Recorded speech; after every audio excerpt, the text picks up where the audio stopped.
Okay, we'll start with this. Newly crowned WBO junior middleweight champion Natasha Jonas says, I'll fight McCaskill. If I stay at 154, then I choose Rankin. Natasha's thinking about leaving junior middle. She might be. She's not a natural junior middleweight. She's fought as low as 130 pounds. It was a broad leap, a leap of faith in many ways, moving up there to fight for that WBO title, a world title of opportunity. But make no mistake, Natasha Jonas is on the smaller end of the spectrum at 154 pounds. I like the both of those fights, if I'm being honest, though one seems more feasible than the other. Natasha Jonas is a Sky Sports and boxer fighter, whereas Jessica McCaskill, she just signed a multi-fight deal with Matchroom not that long ago. It's a decent-sized fight. There is more of an established lineage, familiar fighters, familiar faces that the fight fans have become familiar with over the years. Natasha Jonas, Jessica McCaskill. These are two established names in the sport. I reckon Jessica ain't gonna fight on the cheap. Let's make that abundantly clear. To take on someone like a Natasha Jonas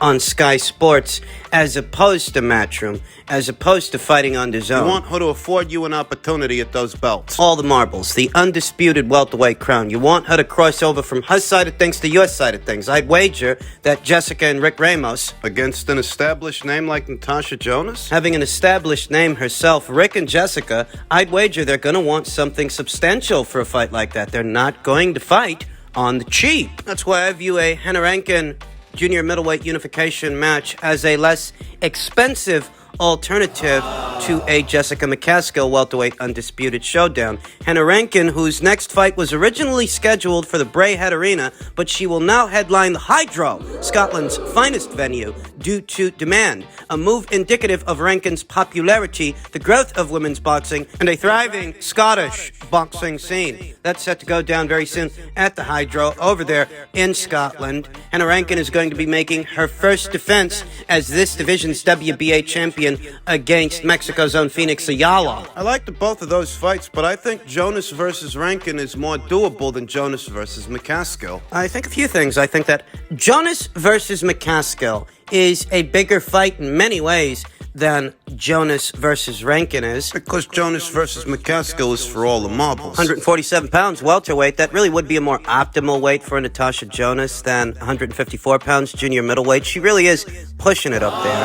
And as far as the aesthetic of the match, the aesthetic of the fight, how the fight would look, we all know Jessica McCaskill's calling card, mid-range to inside pressure fighting, whereas Natasha Jonas, she employs a little bit more finesse. Bit more strategy, though she's a heavy-handed puncher herself. Hard punching southpaw that can fight coming forwards, fight going backwards. Which fight is the more winnable fight? This is going to sound funny, but for my money, the Rankin fight is actually the more winnable fight in my eyes. We all know what Jessica McCaskill is all about. Overwhelming her opponents with volume and pressure, crowding them, overwhelming them. The McCaskill fight really is a more physical fight than the Rankin fight would be, even though Rankin is naturally bigger than Jessica McCaskill and naturally bigger than Natasha Jonas. But the Rankin fight, I think, is the more winnable fight because in that fight, Natasha Jonas would have a considerable speed advantage. Naturally smaller, naturally faster. Rankin, God bless her, has slower hands than Natasha Jonas, slower feet. I do think she's durable and she'd put up a better fight than Chris Namas did. Given Natasha Jonas's amateur background, the fact that she can be quite fleet of foot fighting moving forwards or moving backwards, moving laterally,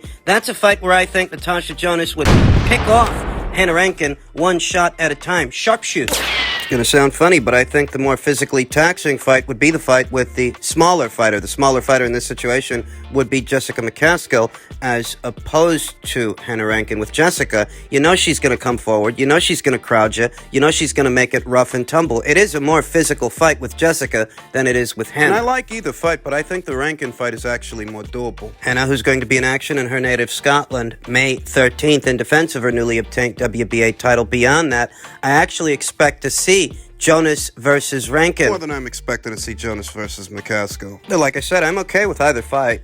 In men's light heavyweight news, per tweet from Michael Benson, told by Eddie Hearn that Callum Smith's next fight will be in June, most likely on Anthony Joshua's undercard. He said that if Smith doesn't get a world title shot this year, then he may end up in a big domestic fight against the winner of Joshua Buatsi versus Craig Richards. That's right.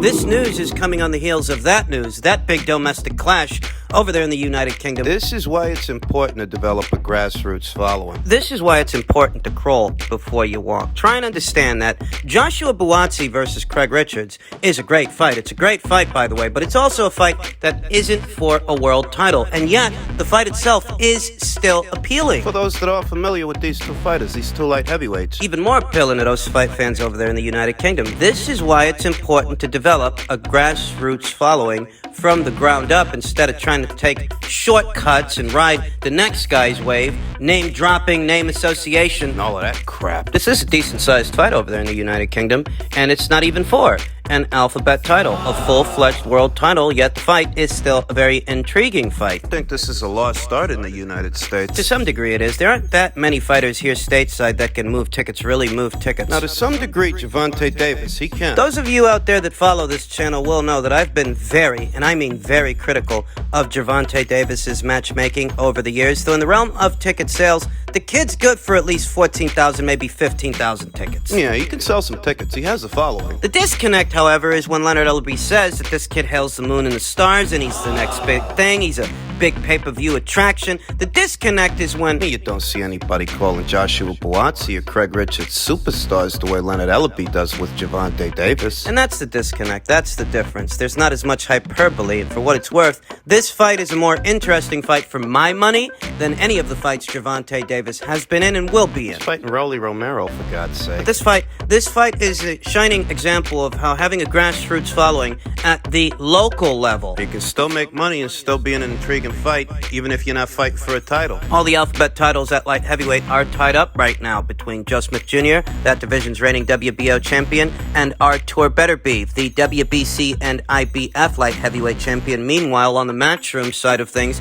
Dmitry Bivol, this division's WBA champion, he's going to be putting that title on the line against the number one pound-for-pound fighter in the sport, Canelo Alvarez. At this time, all the alphabet titles are tied up, yet these guys are still able to put together an interesting fight that I think will be commercially successful. The winner of this fight is intended to be an option for Callum Smith, should Callum not be able to fight for a world title this year. And if I'm being honest, I don't think he will be. I don't think there's going to be an alphabet title available to him to fight for this year. There might not. The silver lining for Callum is he can always fight the winner of this fight in a fight that is worth some considerable domestic value. As far as who we can expect to see Callum Smith fighting in his very next fight, Callum is ranked number one by way of the WBC. He is their highest ranked light heavyweight contender, and right behind him is France's own Mathieu Bauderlique. Mathieu Bauderlique, who sports a professional record of 21 wins, 1 loss with 1 draw, 12 knockouts, an Olympic bronze medalist. A southpaw who was last in action in September of last year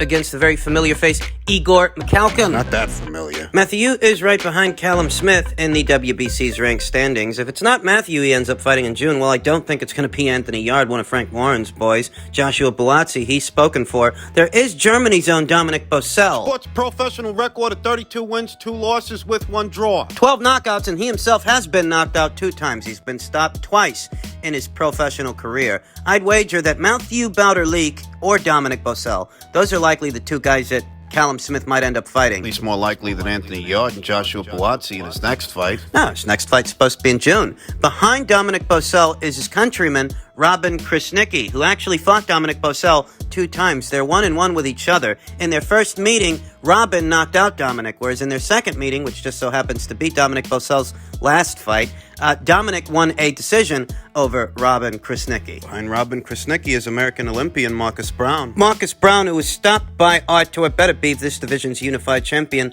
late last year. I definitely don't think it's going to be Marcus. 1, because Marcus got stopped in his last fight, and 2, Marcus is a PBC fighter. Yeah, he might have crossed the street for Artur, but that's because he didn't have much of a choice. There were no world titles on the PBC side of things for Marcus to fight for, and hardly expected the people at the PBC to pay through the nose to bring Artur to their side of things for 1 fight just to beat their guy up and end up back at Top Rank. No. The only reason Marcus Brown crossed the street is because he didn't have much of a choice. I don't think Marcus is going to be the next guy that Callum Smith fights. Now, Fan Long Meng of China. This is a guy you want to keep an eye on. Unbeaten Fan Long Meng. He was supposed to be boxing former light heavyweight champion Sergey Kovalev as part of a Triller Fight Club show, but Fang Long Meng, he pulled out of that pointless endeavor, that pointless excursion, and you have to wonder if he didn't pull out of that because he was offered something better, something more meaningful at light heavyweight, perhaps a Callum Smith fight? Well, fighting today, Sergey Kovalev at cruiserweight wouldn't have got him anywhere. Not even if he won. Whereas with Callum Smith, hypothetically speaking, if that ends up being Fang Long Meng's next fight, and he were to, beat Callum Smith, that'd move him up the ranks, move him up the WBC's rank standings, and get him closer to challenging for a world title shot, a world title opportunity. You have to wonder if Fang Long Meng isn't in the picture. Callum might end up fighting one of those three guys. 3 or 4. Either France's own Mathieu Bauderlique, Germany's own Dominic Bossel, Germany's own Robin Krasnicki, or China's Fang Long Meng. I'd wager those guys, one of them, they may be in the running, if not all 4. Finally, in lightweight news, ahead of his big comeback fight against Emmanuel Tagoe, Ryan Garcia on George Kambosos, he says he caught Teofimo at the right time. That's all it is. Well, even if he did, you know what they say about timing. Timing is everything, and even if he did catch Teofimo Lopez at the right time, does that lessen George's victory over him? Ryan Garcia was quoted as saying, "That was a very weird fight. Don't get me wrong. Kambosos, kudos to him for winning. I don't think he's as skillful as Teofimo. I still don't think he's as skillful. I think he caught Teofimo at the right time. That's all. I do believe that." Well, you could say the same thing about Teofimo and Vasyl Lomachenko. You literally could. You could make those exact same annotations about Vasyl Lomachenko and Teofimo Lopez and how Vasyl Lomachenko hadn't fought for a little over a year's time ahead of that Teofimo Lopez fight. He fought Luke Campbell, right. And, the pandemic started shortly afterwards. Things happened. Things got shut down. And it was a year between those fights, a little over a year. Nagging shoulder injuries started acting up. If you're going to chalk up George's victory over Teofimo due to opportune timing, you can chalk up Teofimo's victory over Vasyl Lomachenko. You can chalk that up to opportune timing. That's the problem with those kinds of annotations, those kinds of anecdotes. Two can play it that game. Ryan added, again, it's just my opinion on I know boxing. I can see it. You know what I mean? Garcia believes that while Kambosos is not as naturally gifted as Lopez, his work ethic is certainly elite. The thing that I like about Kambosos is he might not be the best talent, but he probably works super hard. He beat talent when talent didn't work hard. You can never knock a guy on that. I wish that he makes a lot of money in the sport and that he can take care of his family forever. That's nice. We'll show him that he does not belong in the ring with me, Garcia said of Kambosos. I will get him out of there, for sure. And I'm not just talking like Teofimo. I'm going to actually do it. George has caught wind of these comments from Ryan. And George says, you've done nothing in the sport except create big social media presence. Well, let's be honest. Ryan's nowhere near as accomplished as George Kambosos. Unified lightweight champion George Kambosos stated, winners focus on winning. Losers focus on winners. You've done nothing in the sport except create a big social media presence, so just keep working hard, kid, and focus on my boy Tagoe, because he's coming. You best believe that. I don't know, maybe it's an American thing, relying so much on hypothetical scenarios. The woulda, coulda, shoulda kids.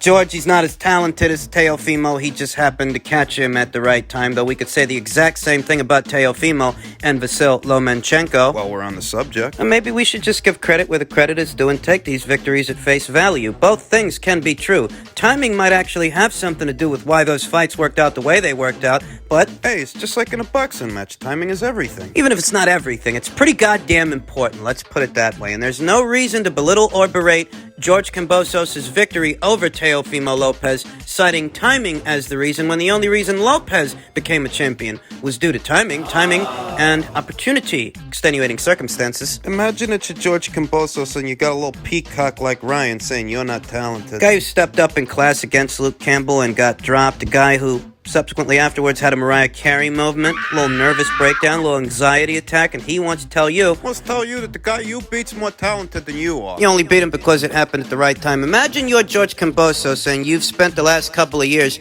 traveling abroad as opposed to nestling into the comfort of your own backyard, fighting exclusively out of your own neck of the woods, the way Ryan Garcia does. Imagine that you've been traveling abroad, fighting fights, putting it on the line. Imagine that you pull off one of the bigger upsets in recent memory in the sport of boxing. Just imagine you George Kambosos and you beat the odds, you beat the man to be the man, so that a guy like Ryan can diminish your victory and diminish your abilities. A guy like Ryan who is having anxiety attacks over Blow old Javier Fortuna, at least ahead of that Javier Fortuna fight, or what was it, the Jojo Diaz fight? I forget, that kid's pulled out of so many fights, it's hard to keep up. There's one way to settle it. Settle the score.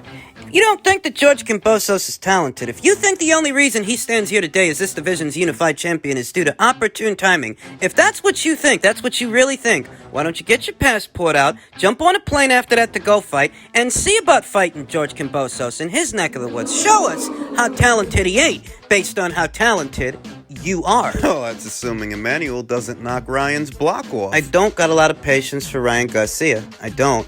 Devin Haney ended up fighting two guys that Ryan Garcia was supposed to fight ahead of him. It was supposed to be Ryan Garcia versus Jorge Linares, and Devin Haney ended up fighting him. It was supposed to be Ryan Garcia versus Jojo Diaz. Once again, Devin Haney ended up fighting him. Devin Haney's been pursuing a fight with Ryan Garcia for a long time, and now it's George that's in talks to fight that same Devin Haney, not Ryan Garcia. I'm telling you, I don't got a lot of patience for Ryan Garcia. No, I don't give a fuck about his anxiety or his mental health issues or the lack thereof, because none of that seems to stop him from shooting off at the mouth.